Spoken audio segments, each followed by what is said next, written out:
Hello.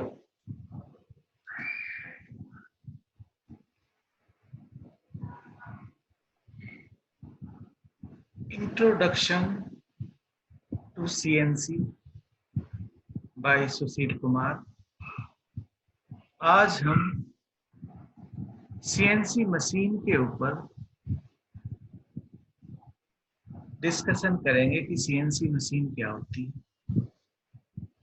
CNC का introduction discuss करेंगे। तो सीएनसी की फुल फॉर्म है कंप्यूटर न्यूमेरिकल कंट्रोल। किसी भी मशीन को ऑटोमेशन देने के लिए उसके अंदर जो डेवलपमेंट किए गए, तो सबसे पहले हमारी जो मशीन चलन में आई वो एनसीसी न्यूमेरिकल कंट्रोल। इसके अंदर हम इंस्ट्रक्शन को एक टेप रीडर की सहायता से मशीन को देते और मशीन वो कार्य इजीली और ऑटोमेशन के द्वारा उसे कर सकते। आगे चल के यही मशीन हमारी जब कंप्यूटर आया तो कंप्यूटर न्यूमेरिकल कंट्रोल मशीन के नाम से, तो पहले कन्वेंशनल फिर एनसी और उसके बाद सीएनसी। जैसा कि फिगर के अंदर एक सीएनसी मशीन दिखाई हुई है। इसके अंदर बेसिकली दो तरह के हमारे सॉफ्टवेयर यूज किए जाते हैं, कंट्रोलर यूज किए जाते हैं, एक फानुक और दूसरा siemens. A system in which action are controlled by direct insertion of numerical data, and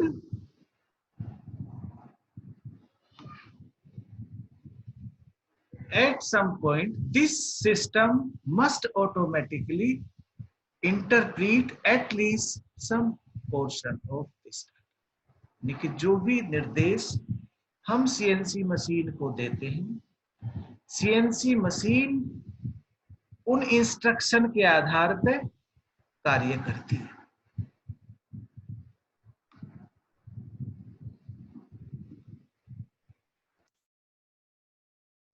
numerical control,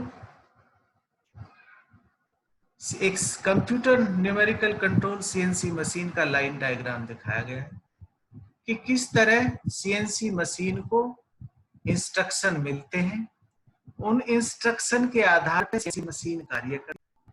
अगर अंदर कुछ चेंजेस है वो फीडबैक के आधार है उसको। तो आप ये ब्लॉक डायग्राम एग्जाम के अंदर सीएनसी मशीन को एक्सप्लेन करने के लिए समझा सकते हैं। तो हम कन्वेंशनल मशीन के कंपेयर में सीएनसी मशीन करते हैं, उसके कुछ अपने एडवांटेजेस हैं। पहला है high repeatability,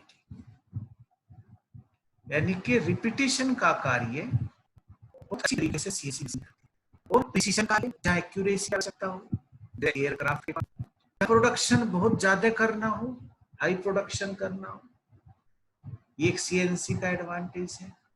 complicated shapes and size हम इजीली सीएनसी मशीन के ऊपर बना सकते हैं। अगर टूल के अंदर फ्लेक्सिबिलिटी है, आपका वर्कपीस बार बार चेंज हो रहा है, तो भी हमारा सीएनसी मशीन बेटर कार्य करती है। इसके अंदर ऑटोमेटिकली टूल को की सेटिंग हम कर सकते हैं। इसके अंदर लेस स्क्रैप होता है, यानी कि वेस्टेज कम से कम होती है।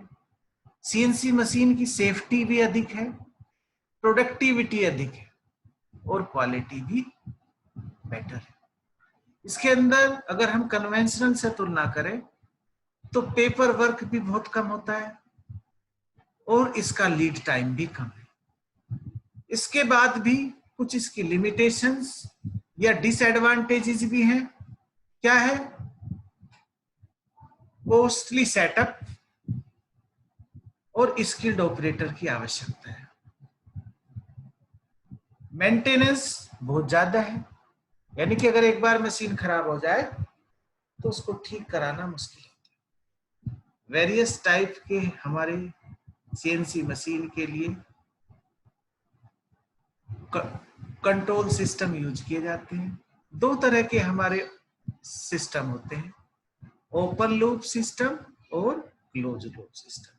परीक्षाओं के अंदर ये क्वेश्चन पूछ लिया जाता है, what is open loop system and what is close loop system. इसलिए इसका ब्लॉक डायग्राम परीक्षाओं के लिए याद कर लें और इसको ड्रॉ कर लें। जैसे फिगर के अंदर दिया है कि किसी सिस्टम को एक इनपुट दी जाती है, उस इनपुट के आधार पर हमें आउटपुट मिलता है। अब अगर आउटपुट उतना नहीं है जितनी हमारा रिक्वायरमेंट थी, तो हम अपने इनपुट को वेरी करते हैं। लेकिन ओपन लूप सिस्टम के अंदर कोई फीडबैक नहीं होता, इसलिए ये कार्य करना इसमें डिफिकल्ट हो जाता है। जैसे कि अनदर एक ब्लॉक डायग्राम के अंदर दिखाया गया है कि एक मोटर की सहायता से हमारी वर्क टेबल आगे पीछे घूमती है, तो उसके आधार पर जितना हम इनपुट देते हैं हमें आउटपुट मिलता है। लेकिन क्या वो आउटपुट पूरा मिला, उतना ही मूवमेंट हुआ, ये हम ओपन लूप सिस्टम के अंदर नहीं चेक कर सकते। इस ड्रॉबैक को दूर करने के लिए क्लोज लूप सिस्टम यूज किए जाते हैं। क्लोज लूप सिस्टम के अंदर क्या है, in a close loop system feedback devices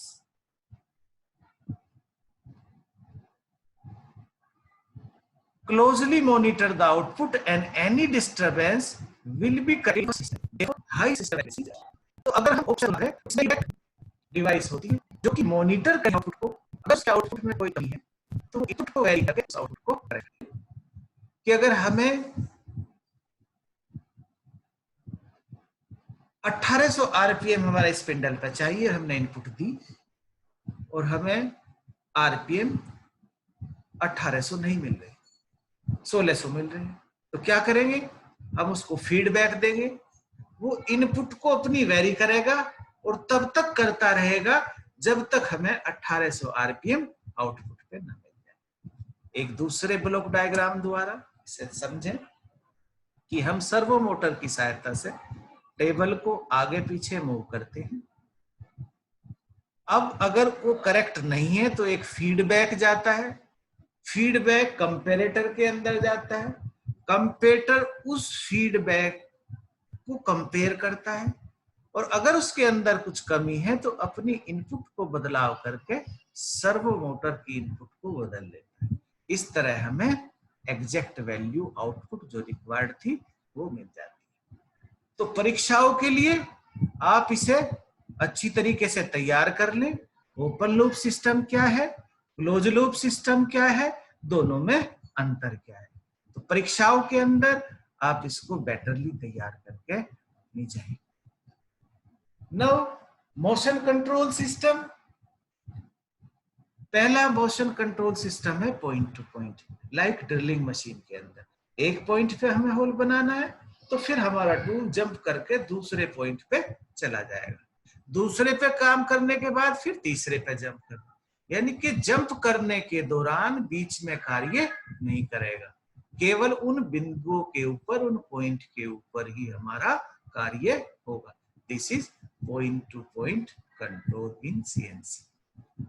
दूसरा कौन सा है, continuous path control, also called contouring system in machining. System perform an operation during movement, यानी कि जब हमारा टूल मूव करता है एक पॉइंट से दूसरे पॉइंट पे तो वो कटिंग करते हुए भी चलता है। इस तरह का सिस्टम मिलिंग और टर्निंग के अंदर यूज किया जाता है। आगे बढ़ते हैं, एक ब्लॉक डायग्राम एनसी सिस्टम का दिया है, इसे आप परीक्षाओं के अंदर ड्रॉ कर सकते हैं।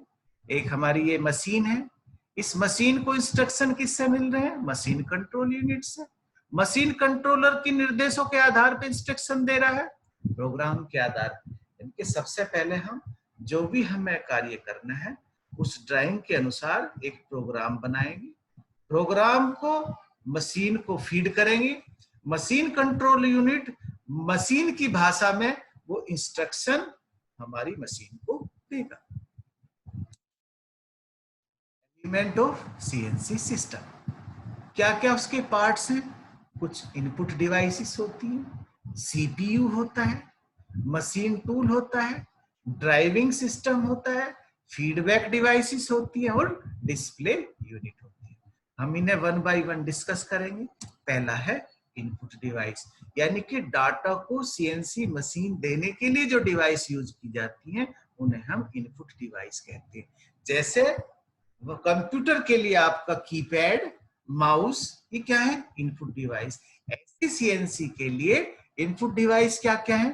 Floppy disk, USB drive, serial communication, Ethernet, conversational programming, these are input device in CNC system, यानी कि जब हम सीएनसी को इनपुट देंगे। दूसरा है central processing unit, machine control unit. CPU is the heart of CNC system. सबसे important part हमारा इस सिस्टम के अंदर सीपीयू है। It accept the information stored in memory as part program. ये क्या करता है? पार्ट प्रोग्राम के फॉर्म में इंफॉर्मेशन को स्टोर रखता है। इन डाटाओं के आधार पे उन डाटाओं को डिकोड करता है। डिकोड का मतलब है मशीन की भाषा में उनको बदल देता है और मशीन को सिग्नल भेजता है कार्य करने के लिए। It also oversees the movement of control axis, spindle. Whenever this does not match with program value, a corrective action is taken. और चेक करता है कि जो हम इंस्ट्रक्शन दे रहे हैं उनके आधार पे कार्य ठीक से हो रहा है या नहीं हो रहा है। अगर नहीं हो रहा है तो उसके इनपुट में बदलाव करके जब तक कार्य ठीक नहीं होता रहेगा तब तक उसके अंदर करेक्टिव एक्शन लेता रहेगा। आगे बढ़ते हैं। एक मशीन टूल दिखाया हुआ है, एक लेथ मशीन दिखाई हुई है, उसके वेरियस पार्ट्स दिखाए हुए हैं जिन्हें हम सीएनसी के अंदर यूज करते हैं। वेरियस टाइप के ड्राइविंग सिस्टम हम यूज करते हैं।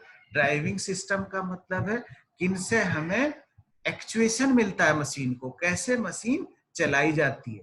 तो तीन तरह के कॉमनली यूज करते हैं, DC servo motor, AC servo motor और स्टेपिंग मोटर। इलेक्ट्रिकल इंजीनियरिंग के अंदर आप ऑलरेडी इन्हें पढ़ चुके होंगे। एक डीसी मोटर एक डीसी करंट के आधार पर कार्य करता है, एक एसी मोटर एसी करंट के आधार पर यूज करता है, और स्टेपर मोटर जब हम उसको एक पल्स देते हैं तो उस पल्स के आधार पर कुछ डिग्री वो मूव करता है।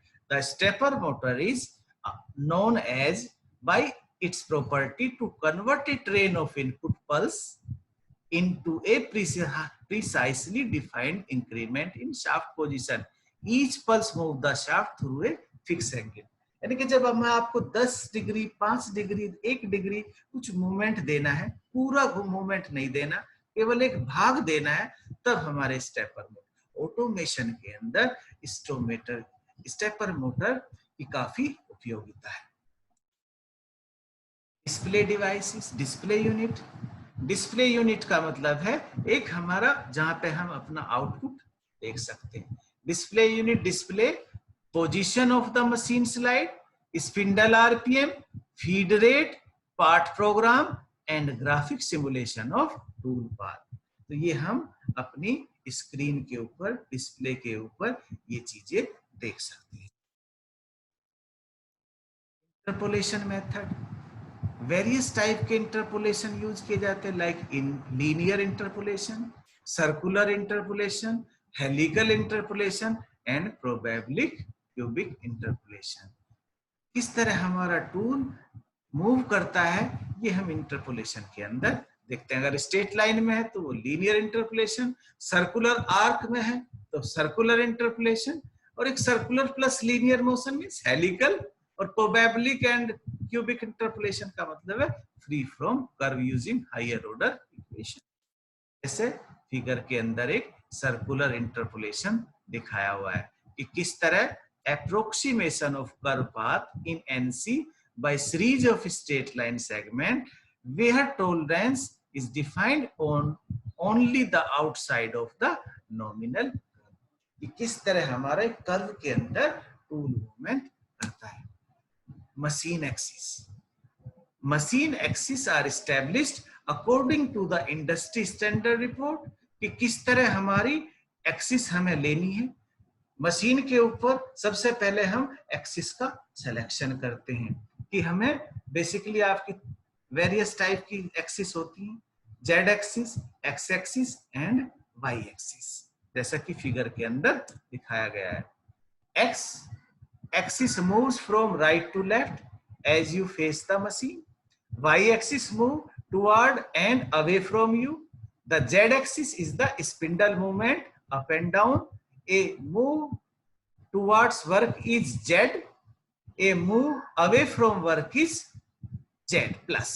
तो इस तरह हम वेरियस एक्सिस का सिलेक्शन करते हैं। दो तरह की हमारे डायमेंशनल सिस्टम होते हैं, एब्सोल्यूट कोऑर्डिनेट सिस्टम और incremental coordinate system.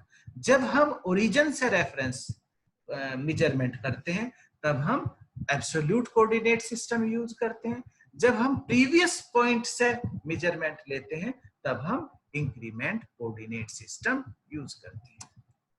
CNC programming consist of series of instruction in form of letter codes, यानी कि लेटर की फॉर्म में, नंबर की फॉर्म में हमारा इंस्ट्रक्शन मिल जाता है। बेसिकली वेरियस टाइप के कोड्स इसके अंदर यूज करते हैं, like G code, N code.